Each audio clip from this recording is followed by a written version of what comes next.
De quoi je me mêle sur rmc.fr et 01net TV. François Sorel. Voilà de quoi je mêle toute l'actualité des nouvelles technologies en ce 8 mai 2015. Alors vous le savez, de quoi je mêle, c'est toute l'actualité high-tech. Mais c'est aussi, quand on est geek comme on l'est, des sujets qu'on ne peut pas, éviter. C'est pas possible. On parle de temps en temps de Star Wars. On va en parler là maintenant. Regardez, avec Pépé Garcia qui est là. Salut mon Pépé. Mais bonjour François, bonjour tout le monde, les auditeurs, la galaxie, comme tu veux, j'espère que tout le monde va bien. Vous allez bien François? Très bien Pépé. Pépé qui rentre d'un périple incroyable. Avec les valoches sous les yeux, les mâles les mâles de Listelor sous les yeux. Les États-Unis, il est allé à Los Angeles, à New York, etc. Il est de retour, tout va bien. Et on va parler avec Pépé de Star Wars, mais aussi tout à l'heure d'Avatar, mais aussi de Titanic. Donc on va se faire un spécial film geek. Dans et de tout quoi ce qu'il y a autour, et tout ce qu'il y a autour parce que c'est génial ce qui se passe. Ouais, il y a plein de trucs quoi. Bon, on va commencer par Star Wars, c'est le gros morceau. Star Wars, vous en avez déjà entendu parler sur 01net TV dans Power. On va essayer d'aller un petit peu plus loin là dans de quoi je mêle parce que Star Wars, bien sûr, tout le monde attend ça. Il y a eu la convention. Et voilà. Où vous étiez, un truc génial où on a vu plein de choses incroyables. Enfin tous les personnages, tous les ces gens qui étaient déguisés et autres, voilà. C'est super. Qu'est-ce qu'on sait aujourd'hui de Star Wars qui sort fin d'année? C'est deux films sans doute le plus attendu de ces dernières années. Qu'est-ce qu'on sait? Comment vous le sentez? Alors moi d'abord, faut savoir, je suis un fan de Star Wars comme vous, comme beaucoup de gens ici à la rédaction. Curieusement, il y a beaucoup de gens qui sont inquiets et curieusement, je suis pas inquiet, François. C'est fou parce que je me dis que JJ, mon copain JJ Abrams, il a quand même le réalisateur de Star Wars. François, et il a quand même pas foiré Star Trek. Il a quand même réussi à donner un coup de neuf à Star Trek sans décevoir les fans de Star Trek à la base, puisqu'il a respecté les personnages, l'histoire des personnages et autres. Et je pense qu'il va faire exactement la même chose avec Star Wars. Alors bien sûr, le gars était sur scène. Il était sur scène à cette convention à Anaheim, qui est donc la grande convention Star Wars. Enfin, cette convention, c'est quoi? C'est tout simplement une lettre d'amour envoyée par les fans de Star Wars à George Lucas. Il dit, on t'aime, on aime ta barbe, on te veut et tout. Bref, c'est la totale. Donc, il y avait George Lucas aussi qui était là? Eh bien non. Même Papy, il était en train de surveiller la cuisson des nouilles quelque part, mais dans tous les cas, il n'était pas sur place. Non, maintenant, il est dans son ranch, il compte ses milliards de dollars, non? Non, mais il supervise quand même de loin. On sent que l'esprit est là, mais on s'attendait tous malgré tout à ce qu'il y ait une petite annonce, une petite vidéo. Vous voyez un truc où ils disent je vous aime aussi. Mais non, mais il est complètement absent du truc, François. C'est ça qui est fou. Mais qu'est-ce que ça veut dire? Ça veut dire que est-ce que ça se passe mal avec J.J. Abrams? Ou avec Disney? Ou avec Disney? Est-ce qu'il a du mal peut-être à se séparer de son bébé? Parce que mine de rien, quoi qu'on dise, il y a eu des hauts et des bas dans la saga Star Wars, mais c'est George Lucas quand même. Donc là, voilà, c'est une nouvelle génération qui arrive. Est-ce qu'on peut pas interpréter ça comme une espèce de désamour de la part de George Lucas concernant le futur de Star Wars? Un désamour ou le fait qu'il ait dit, à un moment donné, je suis peut-être un peu vieux, j'ai peut-être envie de me reposer. Ça va être compliqué de lâcher l'affaire. Quand même, lâcher quand on s'appelle George Lucas. Là, officiellement, pendant toute cette convention, il a lâché l'affaire puisqu'il n'y a eu aucun message de lui. C'est-à-dire qu'il y a eu des grandes conférences de presse avec J.J. Abrams, justement, avec la productrice, ainsi qu'avec le casting. Il y avait le casting du nouveau Star Wars et le casting, on a quand même vu arriver Princesse Leia, donc Carrie Fisher, avec Mark Hamill, avec le Harrison Ford était là ou pas? Non, parce qu'il était encore hospitalisé ou encore un petit peu mal avec sa cheville. Vous savez qu'il a piloté un avion, qui s'est cassé la figure au milieu d'un terrain de golf. Et d'un terrain de golf à côté de 2 médecins quand même. Faut quand même le faire, qu'ils l'ont secouru tout de suite. Les mecs disaient pendant la conférence, il a quand même un super karma. Ça fait 2 mois qu'il se ramasse la tronche, 2 fois qu'il se crache en avion. C'est 2 fois. C'est ça. Il y a chaque fois un cul monstre et là carrément. Non, mais il faut qu'il arrête surtout, non? À côté de 2 médecins, donc il pouvait pas être là, mais même sauf pas de message vidéo ou autre. C'est un peu bizarre dans le monde actuel que des gens comme ça. Heureusement qu'il conduit pas les vaisseaux spatiaux parce que là. C'est ce qu'on s'est dit parce qu'alors là c'est même pas la peine. Donc le truc, moi ce que j'ai senti pendant cette conférence, et mis à part l'émotion, François, de voir ça, JJ, il a l'air d'assurer. Il a l'air d'assurer. Il a fait quelques confidences que je n'ai pas données dans Power. Alors d'abord, il a avoué que quand on lui a proposé de faire Star Wars, donc le 7, la première réaction, ça a été non. Non, il a dit, c'est pas possible. Parce qu'il a dit, si je suis un fan de Star Wars, on n'arrivera pas à faire quelque chose qui va peut-être respecter l'esprit Star Wars, les fans et autres. Il a pris une réflexion. Oui, parce qu'il est tellement accro en fait à tout ça que forcément on a envie de rajouter des références, des petits trucs, etc. Et alors c'est amusant ce que vous dites parce que j'ai lu une interview de lui, je crois que c'était dans Vanity Fair qui est sorti il y a pas longtemps. Et qui spoil à mort d'ailleurs, Vanity Fair. Qui va trop loin. Moi je vais pas si loin que ça. Non, mais en fait, pourtant je sais des choses. Non, mais il dit tout simplement que il a limité, il s'est fait violence pour mettre un minimum de références, pour pas que ce soit simplement un film de référence qui rend hommage, en fait. Voilà, c'est ça. Alors, le truc, il a en effet mis des barrières, il s'est freiné. Il voulait obtenir au final un Star Wars authentique. Il dit, moi, je veux que ça soit authentique, avec des références, mais pas trop.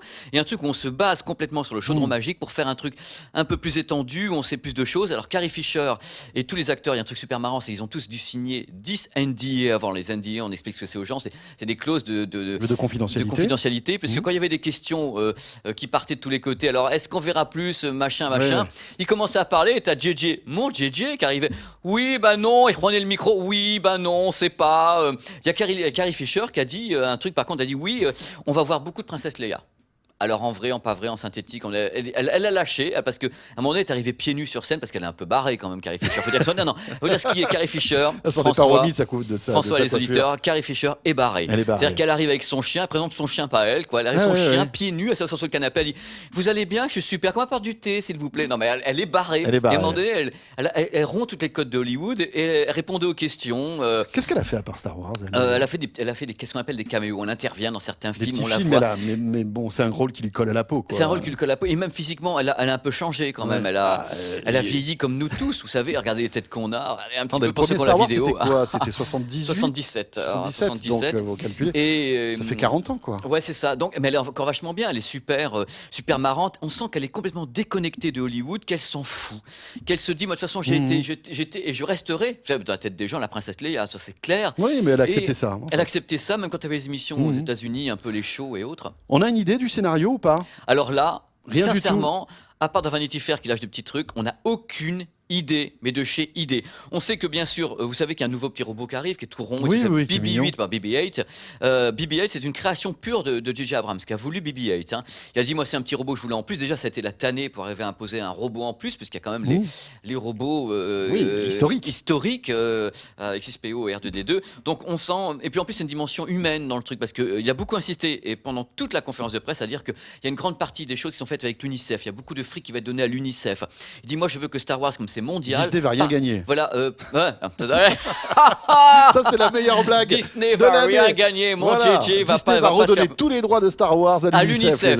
Donc même Carrie Fisher est revenue dessus avec le coup de l'UNICEF et autres. Donc on sent que ça va être à la fois. On sent que ça va être énorme. C'est le film le plus attendu qui soit. Tous les autres films, il y aura rien qui sort parce qu'au mois de décembre. Là, c'est le Nomadland parce que c'est le Star Wars qui sort. Les mecs qui sortent un film au moment où sort Star Wars, non mais no way. Je veux dire, arrêtez, allez planter des carottes quelque part. Oui. Est-ce que on va avoir, comme à chaque fois que sort un Star Wars, des rééditions des anciens films en 4K, en Blu-ray, en machin, en bidule, en 3D? Attendez, je vais vous le faire. Est-ce qu'il y a des trucs nouveaux ou pas? Vous avez bien fait, François, de me poser la question, parce que déjà ressort actuellement en... Alors je mets le mot en digital, parce que c'est comme ça que c'est annoncé par Disney. On peut retrouver actuellement en version numérique, donc téléchargée, tous les volets de Star Wars. Box, j'ai vu ça, sur les box, ils appellent ça le Digital HD, donc c'est du Digital HD. C'est du 720p. Je crois. J'ose même pas le dire. Voilà. Voilà, j'ose même pas le dire. C'est en effet, François, les auditeurs. C'est la merde cette version-là ou pas? En plus, on n'arrive pas trop à savoir d'où viennent les masters. On ne sait pas si Disney a retouché quelque chose ou pas du tout. On ne sait pas d'où ils viennent. Moi, je pense. Mais vous avez vu l'image ou pas? Ah oui, j'ai vu. Vous savez ce que c'est qu'un silence radio? J'adore faire ça. Reposez-moi la question. Ouais, mais alors, vous l'avez vu ou pas? J'ai vu l'image. Donc en effet, regardez vos Blu-ray. Enfin, même si les Blu-ray sont pas réussis. Mais il y aura d'autres trucs qui vont sortir d'ici la fin de l'année. Si sincèrement, si Disney nous rebalance pas au moment de Noël tous les Star Wars restaurés par Disney, sincèrement, ils sont... Cela dit, c'est plutôt bien parce qu'en général, toutes les restaurations Disney sont exceptionnelles.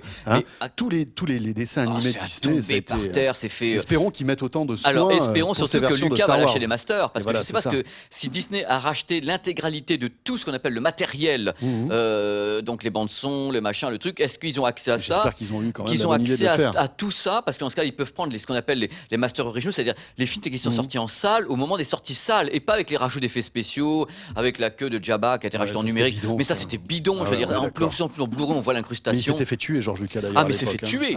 Et je pense pas que Disney accepte un truc pareil. Donc les films, ok. Oui. Mais alors, évidemment, il va y avoir plein de productions satellites, séries et jeux vidéo. Oui. Alors, l'annonce de Battlefront.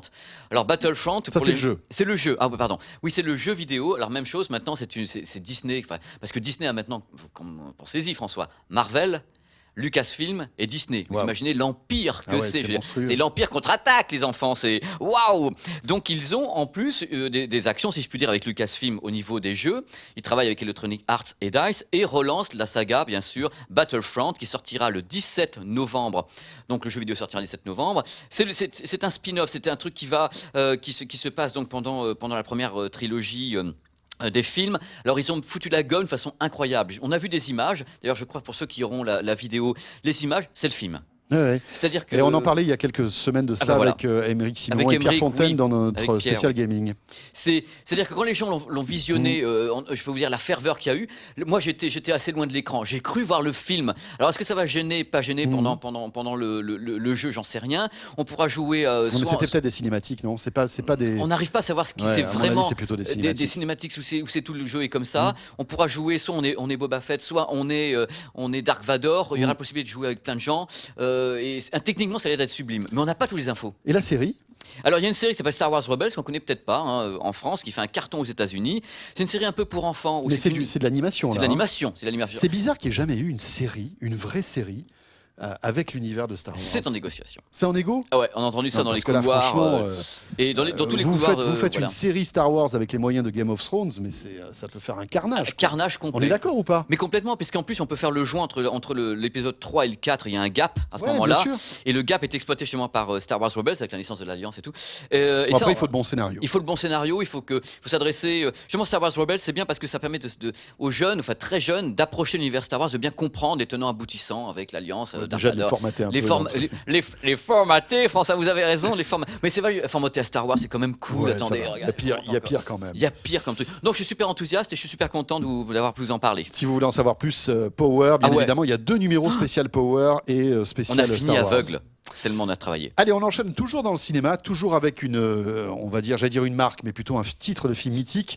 C'est Titanic. Titanic, vous le savez, qui a été l'un des plus gros succès historiques du cinéma mondial. J'ai les chiffres. Hein, c'est impressionnant. 2,2 milliards de dollars engrangés. C'est incroyable, James Cameron qui a produit ce C'est- film-là. C'est un film qui a failli frôler la banqueroute, on en avait parlé. 220 millions de dollars à la Enfin, production. voilà, c'était, Ils ont tous failli couler avec le non, mais Titanic. c'est vrai, Alors, il a c'est failli vrai. s'arrêter. Le C'était film un a failli film, s'arrêter. enfin, voilà, qui a été maudit en termes de Ouais, financement. comme Cléopâtre à l'époque, qui avait été maudit parce que la Fox voulait arrêter Cléopâtre. Et en fin de compte, c'était un des plus gros succès de la Fox. Et donc, Titanic, alors bon, évidemment, il est toujours en Blu-ray, etc. Mais il y a une version que vous avez vue, qui va arriver en France là, mais que pour 3 représentations, hein, simplement, il faudra être parisien pour pouvoir l'apprécier. Imaginez Titanic dans une salle de cinéma avec l'orchestre qui vous joue, en fait, Orchestre et les chœurs. et les chœurs qui vous jouent en fait toute la bande son. Voilà. Alors au départ, on se dit, mais c'est quoi? Ils veulent encore Ouais, faire du on se dit, fric. ouais, qu'est-ce que Ça c'est va que ce être truc-là nul, ça craint du boudin et tout. En bref, moi aussi, j'ai commencé à penser, je me dis, mais il faut que j'aille voir. C'est pour ça que je me dis, il faut que j'aille voir. Alors je suis allé voir. Je suis allé à Londres, Albert Hall, qui est quand même à Londres déjà un monument. Je suis entré dans la salle, je dis, bon, la salle, correct. Et j'ai vu l'orchestre arriver. Je dis, alors là, quand même, 90 personnes. Des chœurs, une choriste, et il y avait bien sûr le chef d'orchestre. Alors les gens peuvent penser n'importe quoi de ce Titanic-là, ils vont dire, oui, ça va pas me plaire et autres. Il y a un truc incroyable, c'est que pour la première fois, on peut assister à une post-production. Une vraie post-production, c'est-à-dire au moment où vous êtes dans un studio dans un studio de post-production pour enregistrer la bande-son d'un film, et vous avez l'orchestre qui est avec les PC devant, avec les tops de synchro. On voit comment ça se passe, comment les musiciens réagissent, comment réagit le chef d'orchestre avec la synchro, les indications lumineuses et autres.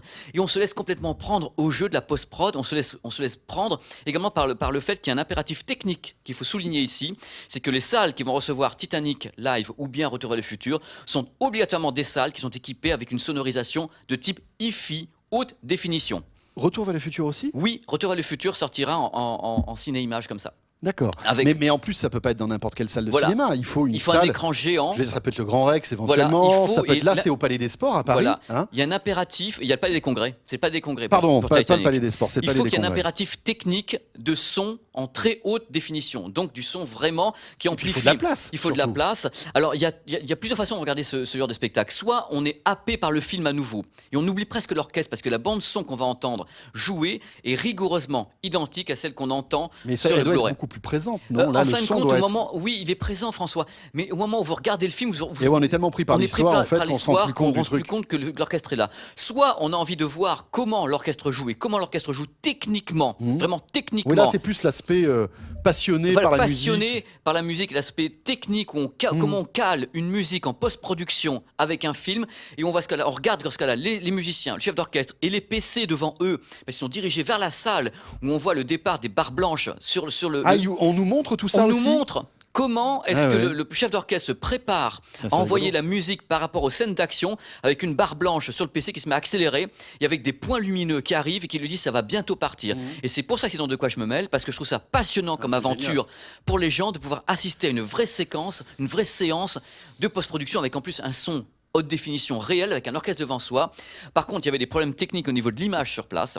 C'est-à-dire que c'était quand même Albert Hall. Moi, j'ai trouvé que l'image avait plein de saccades, plein de rémanences. C'était peut-être d'ailleurs le Blu-ray qui C'est quoi? C'est passait. une copie numérique, là? Normalement, c'est une copie numérique qui est soi-disant en 1080p. Moi, je me dis tout ce qu'on veut. 1080p, mais sur un écran immense, Eh bien voilà, mais c'est pourri. on y est. C'est que je ne pense pas qu'ils avaient un master 4K. Je pense qu'au moment de la diffusion, dans cette salle-là, dans tous les cas, il y avait vous savez, des saccades pendant les travelling, des rémanences. Une C'est scène qui était... scandaleux, ça. Ah mais Attendez. je l'ai dit. Alors j'étais seul à le voir, il paraît. J'étais à côté de gens. Eh mais Pépé, t'as l'œil bionique et tout. Enfin, on m'a sorti des horreurs. Je dis non mais regardez bien les garçons. Moi, je suis sûr que vous avez d'autres choses qui sont bioniques. On va Je pas rentrer dans ne le sais détail. même pas ce que vous racontez, François. Je vous maudis sur 12 générations. Je vous répudie dans votre donjon. Voilà. Et non, mais j'ai vu les trucs en niveau technique, vidéo. Ça craignait un peu le pâté, quoi. Je veux dire. Donc, mais au niveau du son. Parce qu'en plus, ça a coûté un bras, non? La place, là. Ah, non? mais là, c'était que des invités, je crois. C'était un Ouais, truc mais, où. mais par c'était exemple, la si presse. je viens à Paris. Je au sais Pal- pas le prix, je connais pas le prix. Mais Alors, juste si ça vous intéresse, ce sera le 26, 27 et 28 juin prochain, donc à Paris, au Palais des Congrès. au Palais des Congrès. Le Titanic Voilà. Lab. Et sincèrement, ça vaut le coup pour le côté post-prod. Voilà, c'est Ok. super étonnant. James Cameron, il nous prépare quoi là? Il a d'autres projets Bah, les Avatar. Et justement, vous savez que j'ai fait quelque chose là-bas sur place. J'ai interviewé John Lando. Alors, John Lando, qui porte un nom très sympa. Hein. Oui. Il doit avoir plusieurs bébés, je pense, ce Oui. gars-là. Et. Non. Excuse-moi. Non, mais là, celle-là, elle n'est même pas pour vous. Et, oui, d'accord. On peut pas lui faire en anglais, il va pas comprendre. Allez. Non, ça c'est sûr. Et donc vous l'avez rencontré, Je ce l'ai gars-là. rencontré. C'est le producteur de Titanic Ouais, et d'Avatar, L'Avatar. c'est ça? Ouais. Et qu'est-ce qu'il vous a raconté? Il m'a raconté des trucs incroyables. Il m'a raconté qu'il va encore gagner plus de fric. Et puis, bon, Ah, lui, il donne pas l'argent à l'UNICEF. ah non, lui, non. Non. Lui, mais il est très gentil. Moi, C'est je te l'UNICEF Cameron. Il m'a reconnu, je l'avais rencontré à Los Angeles il y a 4 ans. C'est vrai? Et Oh, je... Pépé. Non, c'est pas ça, c'est que j'ai tellement emmerdé. C'est-à-dire Ah oui. qu'on reconnaît les gens qui font. Dès qu'il vous a vu, il est parti. C'est un peu ça. Il m'a dit, ah mais oui, ah oui, d'abord, Monsieur John Lando. Alors, qu'est-ce qu'il vous a raconté? Il m'a raconté que il m'a donné des informations sur les futurs scénarios des prochains Avatars, parce qu'il n'y en a pas qu'un, hein. Il y en a 3. Ils veulent même en faire un 4e. Ah ouais, on va en bouffer On d'Avatar. va en alors. bouffer à mort, parce que Mais là, c'est bizarre qu'il y ait eu autant d'arrêts, enfin autant de temps entre le Moi aussi, premier j'ai pas qui est compris. sorti il y a quoi? C'est un paquet il y a d'années quand un même. paquet d'années, oui, qui était Et il n'y a novateur. pas eu Et de 4 suite. ans, je trouve ça. Il n'y a pas eu de suite. Et c'est bien là, elles bizarre. arrivent. Alors, qu'est-ce qui se passe? C'est qu'en fin de compte, les avatars vont miser sur des cultures. C'est-à-dire qu'on a rencontré une culture dans le premier avatar. On va voir d'autres cultures dans les autres. Et il y aura notamment, je pense que le 2 ou le 3 sera un avatar entièrement aquatique. Ce sera une culture entièrement aquatique. D'accord. Alors, parmi, si vous aimez Avatar, John a quand même lâché quelques infos avec la main sur le portefeuille, hein, pas sur le cœur, en disant qu'Avatar, il y aurait Avatar Cirque du Soleil. Oh. Avec un spectacle entier. À Las Vegas. Alors, mais Las Vegas ou ailleurs, puisqu'Avatar Cirque du Soleil est un spectacle itinérant. Oui, mais c'est vrai qu'il y en a beaucoup dans les grands resorts de Las Vegas. Et c'est toujours merveilleux d'ailleurs, Ouais, c'est hein, vrai. c'est incroyable. Donc il a dit Cirque du Soleil, Avatar. Mieux encore, les gamers, les petits gamers qui nous aiment, qu'on vous aime. Jeux vidéo, Avatar. Aussi, qui va arriver, donc toujours la main sur le portefeuille. John m'a garanti que c'était formidable, que tout allait être beau, que les gens allaient prendre leur panard et rentrer ainsi dans le grand spectacle avatarien.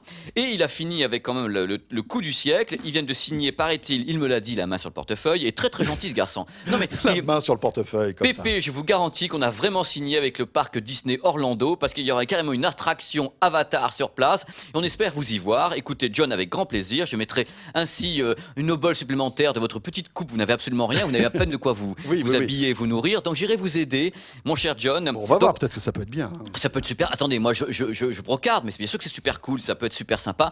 Le Cirque du Soleil, je suis sûr que c'est super Ouais, cool. oui. Donc vous voyez que le garçon a plein d'idées. Et tout ça, bien sûr, en complicité avec James Cameron, qui travaille déjà sur le prochain Avatar, dans le plus grand secret On n'a professionnel. aucune idée de la date de sortie. Ah mais non. Rien du tout. Attendez, rien de confirmé plutôt. Rien de confirmé. Confondez pas, rien de confirmé. Je doute qu'il arrive au mois de décembre 2015 par contre, parce que là avec Star Wars serait voilà. Encore que c'est la même clientèle, donc il va passer d'une salle à l'autre. On sait jamais. Mais Oui, bon, c'est pas tout de suite, donc ça risque d'être Ouais. à Avatar. non mais c'est pour ça que j'aime venir ici parce que sincèrement, Ouais. mais non, Ça mais- vous manquait, hein? Non, mais Vous ça me n'avez manque pas de toujours. trucs comme ça à Los Angeles ou à New York? Ah ben non, hein ça n'existe pas. C'est le jeu en Eh ben anglais. voilà. Moi je les comprends pas, je comprends rien. C'est dans De Mais, quoi je mêle que ça existe. Voilà, non mais c'est génial. Vous voyez que ça bouge beaucoup. Oui. Tout n'est pas uniquement une affaire de fric, c'est que vraiment il y a des idées de tous les côtés. Relancer Battlefront, je trouve Enfin, ça cool. Même si évidemment l'argent régit tout L'argent ça. parce que, régit. Vous vous rendez compte Mais on peut donner des expériences aux gens. Moi, je suis pas de filer des Non, non, expériences non, mais aux c'est gens du rêve. techniques Et c'est du ou rêve autres, aussi. C'est du rêve. On Et est on est là d'accord. pour parler de ça aussi, cette partie technique autour du fric. Voilà. Parfait, très bien. Merci Pépé. Merci à vous, François, et tout le Power, monde. chaque lundi soir, vous le savez, Ah sur bah ouais. 01net Et TV. le prochain Power, celui de lundi, va être un Power spécial les technologies d'image associées aux écrans de télévision. Enfin, Et les vous allez téléviseurs. décrypter donc le LCD, le plasma, l'OLED, etc. Ah oui, et c'est Eh ouais. une tannée. Hein, donc moi, je sais pas. Et regardez. Regardez. Il s'est complètement arraché les cheveux. Non mais sincèrement Quand il a j'ai fait des ça. valoches sous les yeux, je vous jure, c'est même C'est pas. Et puis terrible. je sais même pas ça va donner. Si Florian foire Hollywood, on va finir. Je sais pas. Je vais me suicider. On les remercie, on leur fait un gros bisou à Florian Beaufreton Ah bah et à non, Jérôme les Gilberto vu les qui tronches. sont juste derrière eh bien, à la régie, à la réalisation de la vidéo et du son. Merci à tous les deux encore. Pépé, à très vite. Salut François, salut Voilà, tout le monde. De quoi je me mêle est terminé en ce vendredi 8 mai. Profitez bien de ce week-end à rallonge. Et puis on se retrouvera bien sûr vendredi prochain. Salut à tous. De quoi je me mêle sur rmc.fr et 01net TV.